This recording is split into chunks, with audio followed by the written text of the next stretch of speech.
అందరికీ నమస్తే.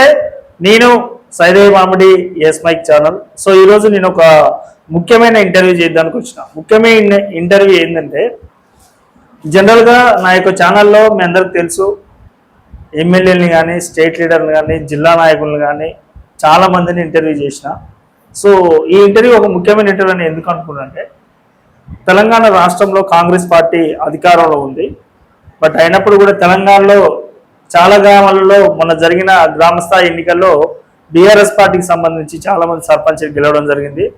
సో అందుకనే అధికార పార్టీలో ఉన్న వాళ్ళని ఇంటర్వ్యూ చేయడం కంటే ప్రతిపక్షంలో ఉన్న వాళ్ళని ఇంటర్వ్యూ చేస్తేనే అసలు ఎలాంటి అవకతవకలు అంటే జరుగుతున్నాయి, గ్రామంలో ఎలాంటి అభివృద్ధి జరుగుతుంది అనేది వారి మాటల్లో మనం అడిగి తెలుసుకునే ప్రయత్నం చేద్దాము. సో ఈరోజు నేను వెంకటేశ్వరపల్లి గ్రామ సర్పంచ్ గారు పెండ్యాల మహేందర్ రెడ్డి గారిని ఈరోజు నేను ఇంటర్వ్యూ చేస్తున్నాను.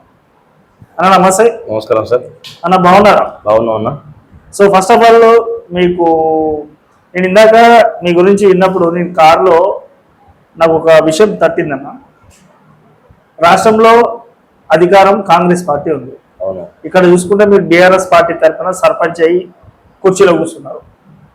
అంటే మీ వెనక ఉన్న ధైర్యం ఏంటి, మీ వెనక ఉన్న బలం ఏంటి? ముందుగా ఎస్టీ వారికి ధన్యవాదాలు తెలియజేస్తున్నాను. నేను గ్రామంలో ప్రజలకు గత చిన్నప్పటి నుంచి కూడా ప్రజల సేవాభావాలతో పనిచేస్తూ ప్రతి ఏ చిన్న విషయానికి కూడా ప్రజలకు అండదండలుగా నిలుస్తూ నాకున్నటువంటి పరిచయాలతో నాకు సర్పంచ్ పదవి లేకముందే నేను గ్రామాన్ని అన్ని విధాల అభివృద్ధి పదవులు నడిపించాను. ముఖ్యంగా మేము 2001 తెలంగాణ రాష్ట్ర సమితి ఏర్పడినప్పటి నుంచి క్రియాశీలక సభ్యత్వంగా ఉంటూ ఉద్యమంలో పనిచేశాము. అప్పటి మా ఉద్యమాలైనటువంటి కల్వకుంట్ల చంద్రశేఖర్ ఆధ్వర్యంలో వారి సూచన సలహా మేరకు మేము పనిచేసుకుంటూ పార్టీకి అన్ని విధాల ఎల్లవెల్లలా సహాయం చేస్తూ మా గ్రామంలో ప్రజలు ఎవరైతే బాగుంటుందని మాకు రిజర్వేషన్ వచ్చిన నాటి నుండి మొదలు పెడితే నామినేషన్ వరకు కూడా అతనైతేనే బాగుంటుందని ప్రజల కోరిక మేరకు మాత్రమే నేను సర్పంచ్ అభ్యర్థి రంగంలోకి దిగినాను. అలాగే నా తరఫు నుండి మన గౌరవ మాజీ ఎమ్మెల్యే ధర్మారెడ్డి గారు, మా మండల పార్టీ నాయకులు, అలాగే బోయినపల్లి వినోద్ కుమార్ గారు, కౌశిరెడ్డి గారు, మా టీఆర్ఎస్ ముఖ్య నాయకులందరూ నాకు చేదోడు వారిగా ఉంటూ ప్రజలు నాకు వెన్నుదంటై నన్ను అత్యధిక మేటి అంటే మా వెంకటేశ్వర్లపల్లి గ్రామ పంచాయతీ ఏర్పడి నుండి మొదలుకొని నేను గెలిచే వరకు కూడా సర్పంచులు దాదాపుగా ఒక 10 మంది సర్పంచులు పోటీ చేయవచ్చు, గెలవచ్చు. కానీ ఎవరికి కూడా మేయాటి రాలేదండి. నాకు 274 ఓట్ల మేయాటితో నన్ను మా ప్రజలు చాలా చక్కగా ఆశీర్వదించారు. నేను నా గెలుపు మా వెంకటేశ్వర్లపల్లి గ్రామ ప్రజలకు అంకితం చేస్తున్నాను. అలాగే నేను ప్రజలకు కూడా ఒక ముఖ్యమైన 3 హామీలు ఇచ్చాను. హామీలలో ఒకటి మర్రిపల్లిగూడెం నుండి వెంకటేశ్వర్లపల్లికు రోడ్డు సౌకర్యం చేస్తానని ఒక హామీ ఇచ్చాను. రెండోది, అప్పుడు మా గ్రామంలో వాస్తవంగా గత 2 సంవత్సరాల నుండి కోతుల బెడద బాగుండే. ఆ కోతుల బెడద నేను గెలిచిన తర్వాత దాన్ని ఖచ్చితంగా తీరుస్తానని హామీ ఇచ్చాను. ఆ కోరిక మా గ్రామస్తులకు నెరవేర్చాను కూడా. నా సొంత డబ్బుతో 1,35,000 రూపాయలు ఖర్చు పెట్టి కోతులు పట్టేవారు తీసుకొచ్చి వాటిని సురక్షితంగా పట్టించి అడవి ప్రాంతంలో బయలుపెట్టడం జరిగిందండి. జనరల్ గా ఒత్తిళ్ళు వస్తాయి రాష్ట్రంలో. అధికార పార్టీ ఏ పార్టీ ఉన్నా సరే ప్రతిపక్షం మీలాంటి వాళ్ళకు పార్టీ అంటే పదవితో సంబంధం లేకుండా ప్రజాసేవ చేసే మీకు మరి కాంగ్రెస్ పార్టీ నుంచి మీకు ఆహ్వానం కానీ ఒత్తిళ్ళు కానీ రాలేదా? నాకు వాస్తవం కూడా మనం ఇలా ఏదో దురుద్దేశంతో మాట్లాడడం కాదు. నాకు అధికార పార్టీ అయినటువంటి కాంగ్రెస్ పార్టీని ఎలాంటి ఒత్తిళ్ళు కూడా లేవు వాస్తవాన్ని కూడా. సో మీరు సర్పంచ్గా పోటీ చేసేటప్పుడు జనరల్గా ఎవరైనా ఆలోచిస్తారు, ఏమంటారు, వడ్డించేటోడు మనోడైతే లాస్ట్ కూర్చున్న లడ్డు వస్తుంది అనే సామెత ఒకటి ఉండే. సో రాష్ట్రంలో అధికార పార్టీ ఉంటే ఇక్కడ మనకు నిధులు మంచిగా వస్తాయి, మంచిగా జరుగుతుంది. అవసరం మనం బీఆర్ఎస్ పార్టీ అధికారం లేదు కదా, పోటీ చేస్తే నిధులు వస్తాయో రావో, మరి ప్రజలకు ఇచ్చిన హామీలను ప్రజలకి ఈ వెంకటేశ్వరపల్లిని మంచిగా డెవలప్మెంట్ చేయలేస్తామా అన్న ఒక సందేహం, భయం కలిగిందన్న? వాస్తవం కూడా ప్రజలు నేను గత 10 సంవత్సరాలు చేసినటువంటి అభివృద్ధి మా గ్రామంలో అదివరకు మాది పరకాల కాన్స్టిట్యున్సీ పరకాల మండలం ఉండే. కేసీఆర్ గారు ఒక జీవో ఇచ్చారు. వేరే మండలం నుంచి వేరే మండలాన్ని మార్చు ఆ గ్రామాన్ని రెవెన్యూ గ్రామంగా ఏర్పాటు చేస్తామని ఒక జీవో ద్వారా మేము అప్పటి ఉన్నటువంటి గౌరవనీయ సర్పంచ్ గడ్డం కుమరయ్య గారి ఆధ్వర్యంలో మేము గ్రామ సభ నిర్వహించుకొని మా గ్రామాన్ని కమలాపూర్ మండలంలో కలపడానికి మేము తీర్మానించుకున్నాము.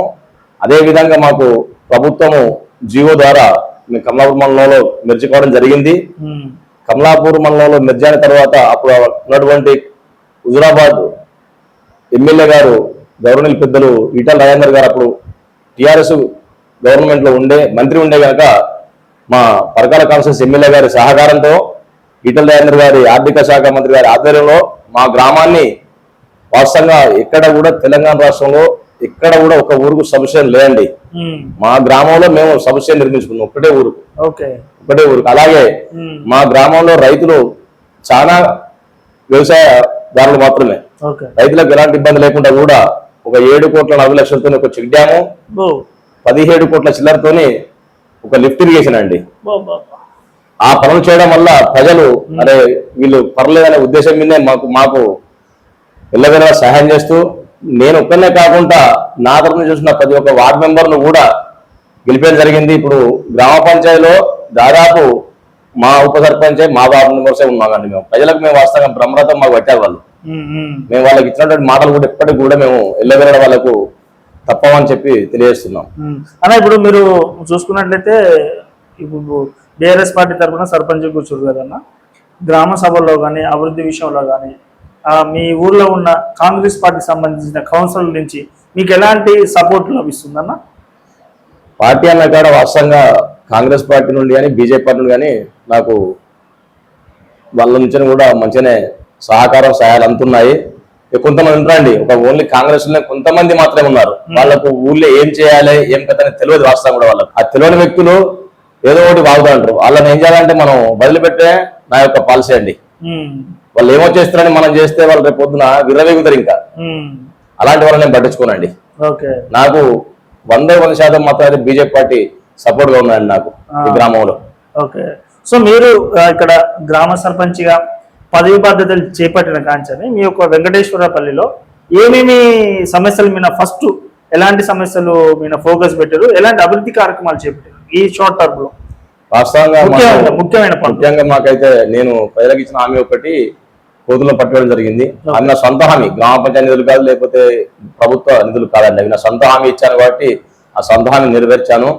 అదే విధంగా నేను సర్పంచ్ బాధ్యతలు చేపట్టి నుంచి మా పాలకవర్గం యొక్క సహాయ సహకారంతో కొంతమంది స్వచ్ఛందంగా ముందుకొచ్చారు. ప్రభుత్వ పాఠశాలలో సిసి కెమెరాలు ఏర్పాటు చేయడం జరిగింది. రెండోది గ్రామంలో మంచినీటి కొడుతున్న 1-2 వార్డులలో మా గ్రామ పంచాయతీ పాలకవర్గం సహాయ సహకారంతో 2 పైప్ లైన్లు వేయడం జరిగింది.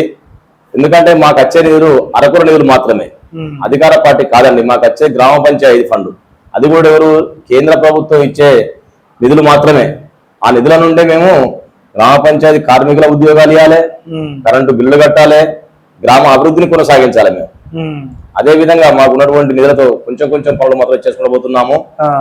మాకేమన్నా కనుక మా గౌరవ ప్రస్తుత ఎమ్మెల్యే రేవంత్ రెడ్డి గారు కనుక మా గ్రామానికి అందించినట్లయితే నిధులు ఇచ్చినట్టయితే గ్రామాన్ని మేము అభివృద్ధి పథకం తీసుకుపోయడానికి కూడా ముందుకు వస్తామని తెలియజేస్తున్నాము. నేను గౌరవ ఎమ్మెల్యే గారిని రేవంత్ రెడ్డి కలిసినప్పుడు కూడా నిధులు ఇస్తానని మీ గ్రామానికని హామీ ఇవ్వడం జరిగిందండి.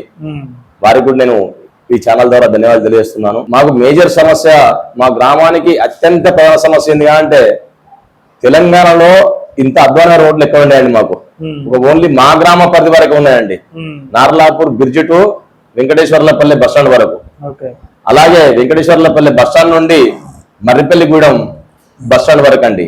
మాకు వాస్తవంగా వర్షాకాలం వస్తే మా గ్రామ ప్రజలు అత్యంత ఇబ్బందులకరంగా పడుకుంటూ హన్మకొండకు కానీ పరకాలకు కానీ జమ్మికుంటకు కానీ వెళ్ళాలంటే తీవ్రమైన ఇబ్బందులకు గురవుతున్నాం మేము.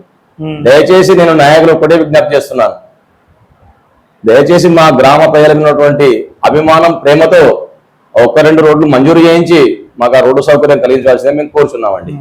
రాజకీయం అంటేనే జనరల్ గా చాలా మంది అవకాశవాదిగా ప్రవర్తిస్తారు. ఎమ్మెల్యేలే మంత్రులు పార్టీలు మారుతారు కదన్నా, మరి మీరు కూడా కాంగ్రెస్ పార్టీలో పోతే నిధులు వస్తే డెవలప్మెంట్ జరుగుతుంది కదా, ఇంకా అంటే బీఆర్ఎస్ పార్టీని ఎందుకు పట్టుకొని ఉన్నారు? వాస్తవంగా మా గ్రామంలో 3 ప్రధాన పార్టీలు పోటీ చేయడం జరిగిందండి. నన్ను నమ్ముకున్న కార్యకర్తలు, నా తోటి వెన్నంటి ఉన్న నా స్నేహితులు, మిత్రులు, నా యొక్క ప్రజలు నన్ను నమ్మి బీఆర్ఎస్ పార్టీ అభ్యర్థి అనే సిద్ధాంతం మీద ఓటేశారు నాకు. నేను వారిని అలా మోసపుచ్చి వేరే పోయి కాంగ్రెస్ పార్టీ పోయో బీజేపీ పార్టీ పోయో పోతే పొద్దు నన్ను ప్రజలు నాకు దండలేస్తారండి, వేరే అయితే ఏం చేయరు నన్ను. ఇక అందుకని చెప్పాను అంటే నేను పార్టీలకు అతీతంగా కూడా అభివృద్ధి నిధులు ఎవ్వచ్చినా పర్లేదు, పార్టీలకు అతీతంగా నేను పనిచేయడం సిద్ధం. గ్రామ పంచాయతీ సర్పంచ్ అనే వ్యక్తికి పార్టీ గుర్తుండదండి, మెయిన్ పాయింట్ ఒకటి. సెకండ్ థింగ్ ఏంటంటే ఒక అభ్యర్థి అనేది మాత్రమే ఉంటాడు. ఎంపీటీస్కో, ఎమ్మెల్యేకో, ఎంపీకో కారు గుర్తో, చేయి గుర్తో, కమల పువ్వు గుర్తు ఉంటుంది. సర్పంచ్ అభ్యర్థికి ఎప్పుడు కానీ పార్టీ గుర్తుండదు. అందుకని నేను ప్రజల యొక్క తీర్పును గౌరవించి నేను ఏదైతే పార్టీ నుంచి పోటీ చేశానో నా పదవి కాలం అయిపోయే వరకు కూడా ఎన్ని అడ్డంకులు ఎదురైనా, ఎన్ని అడగకులు వచ్చినా నా యొక్క పార్టీని నమ్ముకొని నేను పార్టీలో ఉంటానని నేను మా గ్రామ ప్రజలు తెలియజేస్తున్నాను. చాలా వరకు సర్పంచ్ని, ఎంపీటీసీని, పెద్ద పెద్ద ఎమ్మెల్యేలు కొంటారు.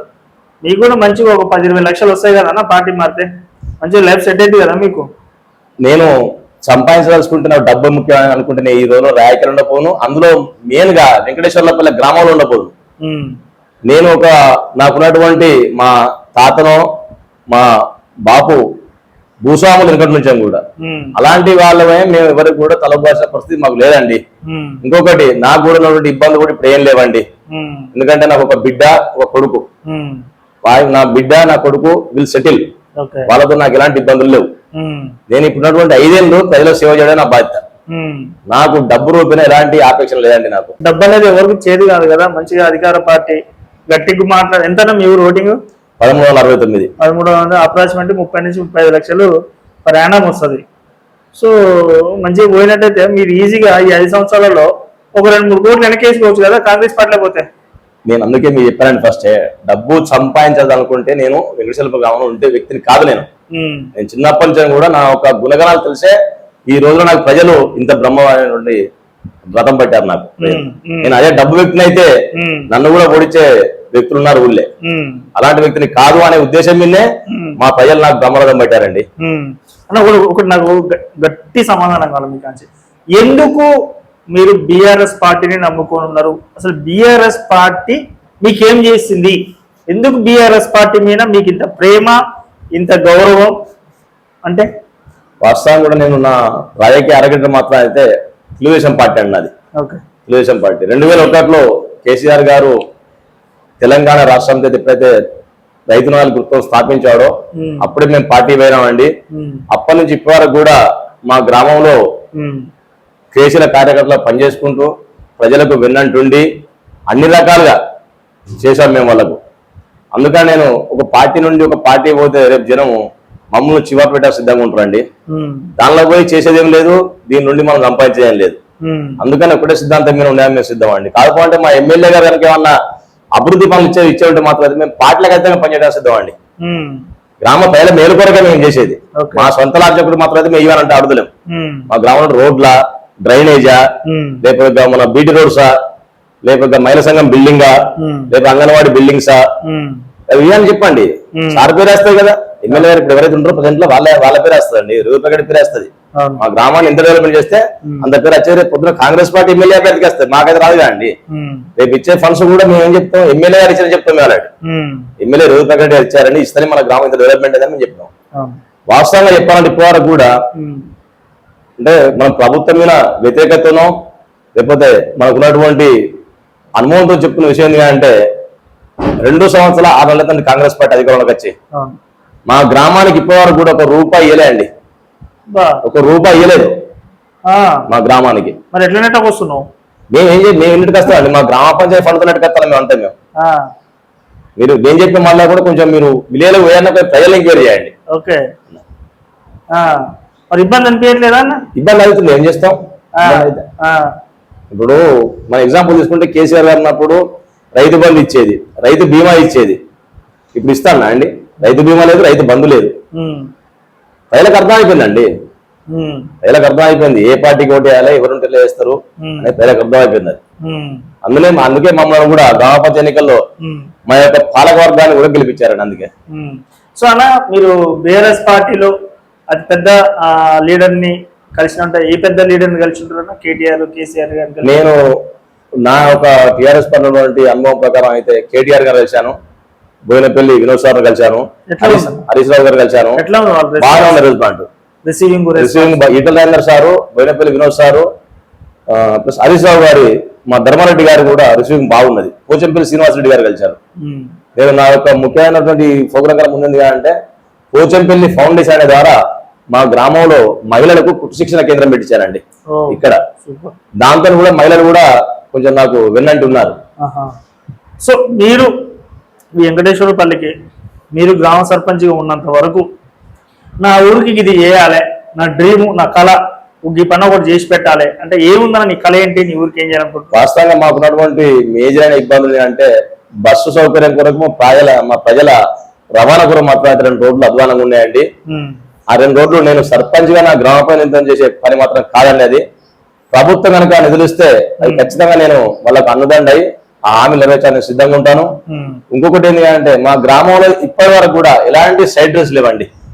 సైడ్ డ్రెస్ ఎక్కడ కూడా సైడ్ డ్రెస్ లేవు మా గ్రామంలో. ఏదో కొద్ది గొప్ప ఉన్నది ఈ మెయిన్ రోడ్డు, బస్సు నడిచే రోడ్డు కొద్ది గొప్ప మాత్రమే ఉన్నది. ఆ మెయిన్ నాకు థింక్ అయితే సైడ్ డ్రెస్ పెడితే అందరు, ఎందుకంటే పల్లెలు కూడా పట్టణాలు అవుతున్నాయి. సైడ్ డ్రెస్ పెడితే ఎందుకంటే వాళ్ళు వాడుకునే డ్రైనేజ్ వాటర్ ఏమైనా ఉంటే జాడారు లేకుండా, కొంచెం దోమల బిడత లేకుండా ఆ డ్రైనేజ్ ద్వారా బయటకు వెళ్ళిపోతాయి అనేది నా యొక్క సంకల్పం అండి. సో ఇప్పుడు చూసుకున్నట్టయితే కాంగ్రెస్ పార్టీ ప్రధానంగా ఊర్లో ఒక పెద్ద ప్రాజెక్ట్ అంటే మీన్స్ ఇందిరా మిల్లు వస్తున్నాయి కదన్నా. మరి మీరేమో బీఆర్ఎస్ పార్టీ సర్పంచ్, మరి మీ ఊరికి ఇస్తున్నారా ఇందిరా మిల్లు? మా ఊరికి సర్పంచ్ కాకముందుకు మా ఊరికి 21 ఇల్లు ఇచ్చారండి. అందులో వాళ్ళు అదివరకు 10 ఇళ్ళు కన్స్ట్రక్షన్ చేయించారు. నేను సర్పంచ్ బాధ్యత చేపట్టిన తర్వాత 6 లబ్ధిదారులను కలిసి మళ్ళీ మీకు నేమ్ వస్తే వాళ్ళ ఇబ్బంది, వాళ్ళ పోతే ఇబ్బంది అవుతుంది, మళ్ళీ రాని ఉద్దేశం మీద ఒక 6 ఇళ్ళు ఇప్పుడు లేటెస్ట్ గా అవి బెడ్ లెవెల్ స్థాయిలో ఉన్నాయండి. సంబంధిత అధికారులు వచ్చారు, వాటిని తీసుకుని ఫోటోలు కూడా తీసుకొని పోయారు. బెనిఫిషియల్ విషయం మాత్రం పార్టీ చూడండి. నేను ఆల్రెడీ గ్రామ అభివృద్ధి విషయాలు మాత్రం నేను పార్టీ చూడను, అందరూ నా వాళ్ళే, ఇక్కడ పార్టీ చూడను. గ్రామ చాలా ఊళ్ళలో ఇందిరా మిల్లులు ఇవ్వాలంటే సర్పంచ్ డబ్బులు తీసుకుంటారు, మన కార్యదర్శులు డబ్బులు తీసుకుంటారు అని ఒక టాక్ వస్తుంది. అది వరకు సర్పంచ్ లేకముందు ఏమైందో ఏం కథ నాకు తెలియదండి. నేను ఎక్కిన కారు నుండి కూడా ఎవరి దగ్గర ₹1 తీసుకున్న వాళ్ళను మా గ్రామ పంచాయతీ వాళ్ళైనా మా వార్డ్ మెంబర్స్ అయినా మేమైనా తీసుకున్నట్టు నిరూపిస్తే మేము పదవికి రాజీనామా అండి. అంతేనా? ఎవరి దగ్గర ఇంకా 5 సంవత్సరాలు ట్రెండ్ మాకు పదవికి రాజీనామా సిద్ధం. అంత ధైర్యంగా చెప్తున్నా? ధైర్యంగా చెప్తున్నా పక్క. ఎందుకంటే ప్రజలు నమ్మి గెలిపించారు మనం, వాళ్ళ ఏదో పీడించి తినడం కాదు. మనం వాళ్ళకి ఏమైనా ఉంటే మా శాసకులు ఉంటే సహాయం చేద్దాం, లేకపోతే అమ్మ మాత్రం కాదని చెప్తాం డైరెక్ట్. ఓకేనా? సో లాస్ట్ అండ్ ఫైనల్ గా మీరు భవిష్యత్తులో ఈ రాజకీయం బీఆర్ఎస్ పార్టీతోనే కొనసాగుతా? భవిష్యత్తులో ఇంకా పెద్ద పెద్ద పార్టీలు మారి ఛాన్స్ ఉండొచ్చు? నాకు వాస్తవానికి కూడా ఇక సర్పంచ్ చేద్దామని ఆలోచన నాకు లేదండి. వాస్తవాన్ని ఒపీనియన్ చెప్తున్నా పడండి మీరు, ఎందుకంటే మీరు స్టీవ్ గారు ఇంటర్వ్యూకి వచ్చారు కనుక మీకు నేను పంచుకోవాలి. నేను సర్పంచ్ పోటీ చేస్తాను కూడా ఇప్పుడు అనుకోలేండి. వాస్తవమైన పరిస్థితులు ఎందుకంటే నాకు అనుకోకుండా జనరల్ అనే రిజర్వేషన్ ఒకటి కలిసి వచ్చేది. కొందరు కాంగ్రెస్ నాయకులు చేసిన దురుద్దేశమైన పనులతో వారిని ఎవరినైతే ఏం చేశారో వారిని అదే దెబ్బతిని కొట్టాలని చెప్పే ఉద్దేశంలో మాత్రమే నేను సర్పంచ్ బరిలోకి దిగానండి. వారు ఎవరైతే నాకు అన్యాయం చేశారో వారిని మళ్ళా రాజకీయ పరంగా దెబ్బకొట్టే ఉద్దేశంతో మాత్రమే నేను సర్పంచ్ బరిలో దిగాను. సర్పంచ్ బరిలో దిగడమే కాకుండా మాకున్నటువంటి 10 వార్డులలో మేము 6 వార్డులు గెలిచామండి. ఉప సర్పంచ్ బీఆర్ఎస్, 5 వార్డులు బీఆర్ఎస్, సర్పంచ్ బీఆర్ఎస్ అండి. ఒక 4 మాత్రమే కాంగ్రెస్ పార్టీ వార్డు మెంబర్లు, ఒకతను బీజేపీ ఒకతను. అది నేను మా వార్డు మీద టీఆర్ఎస్ పార్టీ అభ్యర్థిని పెట్టలే, మా 4వ వార్డు నేను పెట్టలే అండి అభ్యర్థి. ఎందుకంటే మా పిల్లాడు చదువుకున్న పిల్లాడు, అతని మీద మనకు పోటద్దు అనే ఉద్దేశంలో నేనే ఆడ క్యాండిడేట్ విత్డ్రా చేసుకున్నాను బీఆర్ఎస్ పార్టీ నుంచి. బీజేపీ పార్టీ అభ్యర్థి నుండి నేను బీఆర్ఎస్ పార్టీ వార్డు మెంబర్లు విత్డ్రా చేసుకున్నాను. నేను ఒక చదువుకున్న విద్యార్థి అని. సూపర్ అన్న, చాలా గ్రేట్ అన్న. నిజంగా చూసుకున్నట్టయితే మిమ్మల్ని చూసి చాలా ధైర్యం తెచ్చుకోవాలి రాజకీయం చేసేటోళ్ళకు. లాస్ట్ అండ్ ఫైనల్ గా రాజకీయంలోకి రావాలనుకుంటున్న యువతకి కానీ ప్రజలకు కానీ మీరు ఇచ్చే సలహా సూచనలు? నేను మా గ్రామంలో యువకులకు నేను ఒక సూచన మీడియా ద్వారా సలహా చేస్తున్నాను. నేను ఒక జస్ట్ 2-3 నెలల్లో మన గ్రామ పంచాయతీ ఒక వెబ్సైట్ ఒక సాఫ్ట్వేర్ ఇంజనీర్తో మాట్లాడుతున్నాను. ఓ అది ఒక సాఫ్ట్వేర్ అనేది తయారు చేసి మన గ్రామంలో ఉన్నటువంటి ఒక లింకు ఓపెన్ ఇస్తామండి. ఆ, మీకేమన్నా ఫిర్యాదులు కానీ అభ్యంతరాలు ఉంటే మీరు ఆ లింక్ ద్వారా మాకు తెలియచ్చు, సలహాలు కూడా ఇవ్వచ్చు. సలహాలు కూడా ఇవ్వచ్చు, సూచనలు సలహాలు ఇవ్వచ్చు. అభివృద్ధి పరంలో కానీ మీకు ఏ విధమైన బాధలు ఇబ్బందులు ఉన్నా కానీ గ్రామ పంచాయతీ దగ్గర రాలేమనుకున్న యువకులు కానీ గ్రామ ప్రజలు కానీ ఉమ్, జస్ట్ దానికి ఒక టైము సాఫ్ట్వేర్ తో మాట్లాడుతున్నాను. ఆ సాఫ్ట్వేర్ వాళ్ళు కనుక ఓకే అంటే ఉమ్, నేను దానికి ముందరగే శాతం మేము ఇళ్ళ ప్రయత్నం చేస్తున్నాము. ఉమ్, ఎందుకంటే మాకు ఇతర దేశాలలో కొంచెం మా ఒక రెడ్డి సామాజిక వర్గం అనే బాపద్ది ఓకే. ఎన్ఆర్ఎస్ ఒక 2-3 ఉన్నారండి. ఉమ్, అది మనతో అని కాదు, ఉమ్, వారితో మాట్లాడుతున్నాను. ఆ చర్చలు కనుక ఓకే అయితే మా గ్రామ పంచాయతీ వెంకటేశ్వర్లపల్లి వెబ్సైట్ ఓపెన్ చేయడానికి సిద్ధంగా ఉన్నాను. మా యువకులకు నేనైతే మాత్రం ఆ వెబ్సైట్ ను చక్కగా మంచిగా వాడుకొని మీ యొక్క ముఖ్యమైనటువంటి సూచనలు సలహాలు మా గ్రామ పంచాయతీకి అందించినట్టయితే వాటిని పరిశీలించి గ్రామాన్ని అభివృద్ధి పరంలో నడిపించేందుకు మీరు కూడా మాకు తోడుండాలని మేము కోరుకుంటున్నామండి. సూపర్ సూపర్ అన్న. సో లాస్ట్ అండ్ ఫైనల్ గా మీ యొక్క వెంకటేశ్వరపల్లి గ్రామ ప్రజలకు మీరు ఏం చెప్పదలుచుకుంటారు? మా వెంకటేశ్వర్లపల్లి గ్రామ ప్రజలకు మమ్మల్ని మా తోటి పాలక వర్గాన్ని గెలిపించినందుకు నేను మీకు నా 5 సంవత్సరాల పదవీ కాలంలో నేను మీ అందరికీ విన్నాంటి ఉండి మీకు ఏ ఆపద వచ్చినా మీ ఇంట్లో ఒక అబ్బాయిలాగా నన్ను కొడుకోవాల్సిందిగా నేను కోరుచున్నానండి. ముఖ్యంగా నా యొక్క గెలుపు అనేది మా వెంకటేశ్వరపల్లి గ్రామ ప్రజల పుణ్యమే. వాళ్ళకు నేను ఈ గెలుపును అంకితం చేస్తున్నాను. నేను ఎలాంటి తప్పులు చేయని అప్పుడు మాట ఇచ్చాను, ఇప్పుడు కూడా చెప్తున్నాను, ఎలాంటి తప్పులు నాకు అవసరం లేదండి. సో ఓకే అన్న, నిజంగా థ్యాంక్ యూ. థ్యాంక్ యూ అన్న. రాజకీయం చేయాలంటే అందరికీ ఇంట్రెస్ట్ ఉంటుంది, కానీ అదృష్టం దేవుడు కొంతమందికి కలిపి. మేజర్ సమస్య మాకు ఏంది అంటే ఒకటి మెయిన్ గీడ అంటే గత మా గ్రామం ముట్టుండండి ఇప్పుడు కాదండి. నేను 2004లోనే ఒకసారి కేసీఆర్ గారు రాజీనామా చేశారు, ఇంద్రాండర్ గారు కూడా రాజీనామా చేశారు, ఎంపీ వినోద్ సార్ కూడా రాజీనామా చేశాడు. అప్పుడు వేసే రోడ్డు అంటే ఇప్పుడు మీ ఎంబడి పడి అదిపల్లి కూడా ఇప్పటి వరకు అప్పుడు వేసే రోడ్డు వాస్తవంగా మొన్న ధర్మారెడ్డి మాజీ ఎమ్మెల్యే గారి పీరియడ్లో మంజూరైనాయి, ఓకే, టెండర్స్ అయినాయి. కానీ కాంగ్రెస్ గవర్నమెంట్ వచ్చిన తర్వాత అవి రద్దు చేశారండి. ఇప్పుడు మీరు చూడండి మన గ్రామ పంచాయతీ రోడ్డు కంకర్ రోడ్డు అండి, బాగా పాటలే అండి అది పోసి. అది ప్రజలు ఇబ్బంది పడుతున్నారు, వాహనదారులు ఇబ్బంది పడుతున్నారు, బస్సులో ఇబ్బంది అవుతుంది, చాలా ఇబ్బంది అవుతుంది. ఏమంటున్నారు ఎమ్మెల్యే గారి దృష్టికి వెళ్తే? ఎమ్మెల్యే గారిని వాస్తవంగా ఈ రోడ్డు విషయం మాత్రం కలవలేదు, మనం ఏదో అనుకోవడం కలవలేదు. నేను వాస్తవంగా సంబంధిత కాంట్రాక్టర్ గారు కూడా మాట్లాడాను, పోస్తా అంటున్నాడు, చూడలే అండి. ఓకే అన్న. సో థ్యాంక్ యూ అన్న, thank you so much. Thank you అన్న. సో మిమ్మల్ని ఇంటర్వ్యూ చేయడం నాకు చాలా సంతోషంగా ఉంది. నిజంగా చెప్పాలంటే అధికారం ఉన్నప్పుడు పార్టీలో ఉండడం పెద్ద గొప్ప కాదు, అధికారం లేనప్పుడు పార్టీలో ఉండి ధైర్యంగా నిలవడం అనేది నిజంగా చాలా తక్కువ మంది నాయకులకు ఉంటుంది. నిజంగా హ్యాట్సాప్ అన్న. Thank you. కానీ కాకుండా కొందరు ఇబ్బందులకు గురి చేయడానికి ట్రై చేస్తున్నారు, చూద్దాం. దేవుడు ఉన్నాడు మీద, మా గ్రామ పిల్లలు న్యాయం ఉన్నారు. దేవుని దేవాలయానికి వాళ్ళు ఇబ్బంది గురి చేస్తే వాళ్ళే శ్రీపుత్ర నా యొక్క సంకల్పం అండి. మీ ఊరి పేరే వెంకటేశ్వరపల్లి అన్న, సాక్షాత్ వెంకటేశ్వర స్వామి ఆశీస్సులే మీ ఊరికి ఉండేలా ఉంటది అనుకుంటున్నారు తెలిసి. అదే వాస్తవాన్ని మీరు అనేది. కానీ మా ఊరికి వచ్చినటువంటి ఏ రాజకీయ నాయకుడు కానీ ఈ గ్రామం వెంకటేశ్వర్లపల్లె వెంకటేశ్వర ఆశీస్సుతో మేము గెలిచినట్టయితే ఈ గ్రామాన్ని చాలా అభివృద్ధి చేస్తారని మాటలు ఇచ్చారన్నారు. కానీ ఏ నాయకుడు కూడా మా గ్రామాన్ని వరకు అభివృద్ధి చేయలేండి.